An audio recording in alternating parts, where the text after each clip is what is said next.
अस्सलाम वालेकुम नाजरीन। भारतीय रियासत वेस्ट बंगाल मुर्शिदाबाद में एक कदीम आलीशान के खंडरात मौजूद हैं। जो भी कोई इसके करीब से गुजरता है इस महल पर लानत करता है और कुछ लोग इंतहाई नफरत से जूतियां भी मारते हैं। इस महल का नाम नमक हराम देवड़ी है। इसका ये नाम हमने नहीं रखा, बल्कि यूनेस्को की दस्तावेजात में भी इसका नाम ट्रेटर गेट है। इसके दरो दीवार से टपकती वीरानी इसके मालिक की गद्दारी के किस्से सुनाती है। आज से तकरीबन 300 साल पहले नमक हरामी से मंसूब ये खंडरात शानदार महल हुआ करते थे। इसका मालिक था मीर जाफर बहादुर। ये एक मुफलिस और गरीब खानदान से ताल्लुक रखता था। इन दिनों मुगलों की कठपुतली हुकूमत की वजह से हिंदुस्तान के कई सूबे खुद मुख्तार हो गए थे, जिनमें से एक बंगाल भी था। इसका शुमार हिंदुस्तान की दौलतमंद तरीन सूबों में था। बंगाल के नवाब अली वर्दी खान थे। इन दिनों मीर जाफर ने इन्हीं के दौर में बंगाली फौज में छोटी सी मुलाजमत इख्तियार की। ये अपने शातिर दिमाग की बदौलत तरक्की करते करते सिपा सलारी के ओहदे तक पहुंच गया था। मीर जाफर को नवाब अली वर्दी का इस कदर एतमाद हासिल हो चुका था कि नवाब ने उससे अपनी भतीजी की शादी तक कर दी। लेकिन इस नमक हराम शख्स में दौलत की हवस इतनी ज्यादा थी कि इसने राजमहल के फौजदार अताउल्ला के साथ मिलकर नवाब अली वर्दी के कत्ल का मंसूबा बनाया ताकि तख्ते बंगाल पर कब्जा कर सके।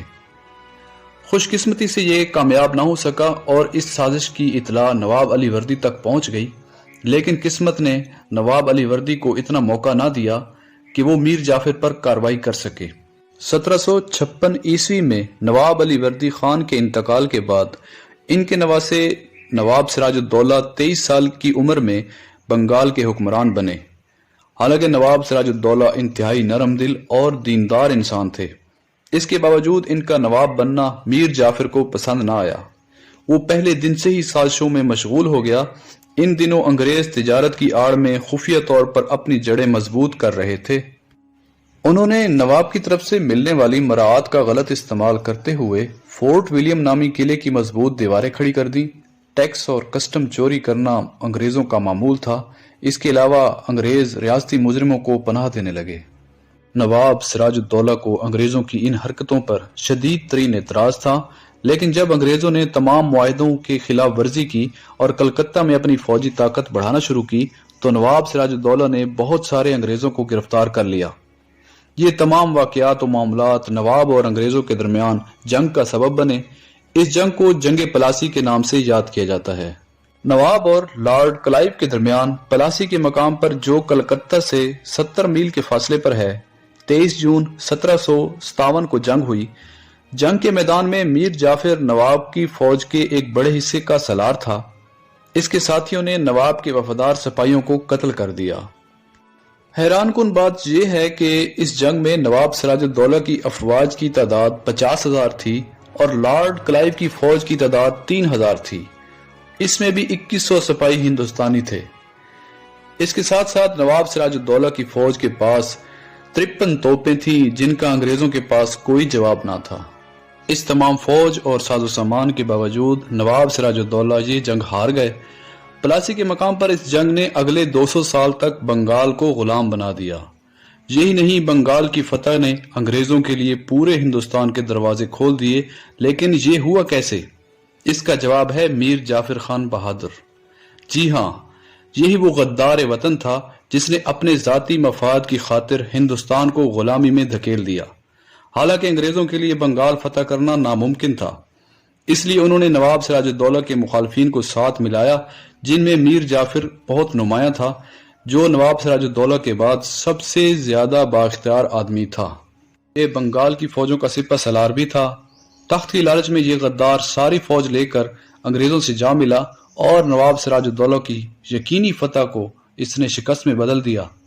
नवाब सिराजुद्दौला की वफादारों ने जब मीर जाफर की गद्दारी के बारे में नवाब को बताया तो उन्होंने अपनी पगड़ी मीर जाफर के कदमों में रखी कि ये पगड़ी आप ही ने मुझे पहनाई थी, अब इसकी इज्जत रखना आप पर फर्ज है। मीर जाफर ने यह देखा तो कुरान पाक पर हाथ रख दिया और कसम खाई कि वो कभी भी नवाब को धोखा नहीं देगा। लेकिन उस नमक हराम ने कुरान पाक की कसम का पास ना रखा। जंग में पसपाई के बाद नवाब सिराजुद्दौला अपनी बीवी के हमरा पटना शहर के खानकाह में भेस बदलकर रुपोश हो गए। लेकिन मीर जाफर के सिपाहियों ने उन्हें ढूंढ लिया। बाद अज़ां मीर जाफर के बेटे मीर मीरा के हुक्म पर नवाब सिराजुद्दौला को फांसी दे दी गई। मीर जाफर की गद्दारी और लालच की वजह से इस्लामी हुकूमत खत्म हो गई। अंग्रेजों ने मीर जाफर को नवाब बनाकर कठपुतली हुक्मरान बना दिया और बंगाल, जो कि अमीर तरीन रियासत थी, इसका सारा खजाना लूट कर ले गए। मीर जाफर ने जब बगावत करना चाही तो उसको माजूल करके उसके दामाद मीर कासिम अली को नवाब बना दिया। बाद अज़ां मीर कासिम अली ने अंग्रेजों से जंग की तो उन्होंने इसको माजूल करके फिर मीर जाफर को नवाब बना दिया। जब तक ये गद्दार जिंदा रहा, अंग्रेजों के तलवे चाटता रहा। मीर जाफर के नाम को आज भी गाली की हैसियत हासिल है। आज भी इसकी नस्ल मौजूद है जो हमेशा अपनी पहचान छुपा के रखते हैं, क्योंकि आज भी इनको जिल्लत उठाना पड़ती है। जबकि इसकी कदीम रिहायशगाह को अंग्रेजों ने नमक हराम देवड़ी का नाम दिया है। नाजरीन, मीर जाफर के किस्से में उनके लिए नसीहत है जो अपनी जाती लालच की हवस की खातिर मुल्क को कुर्बान कर देते हैं। अल्लाह पाक हमें गद्दारों से महफूज फरमाए। आमीन या रब्बुल आलमीन।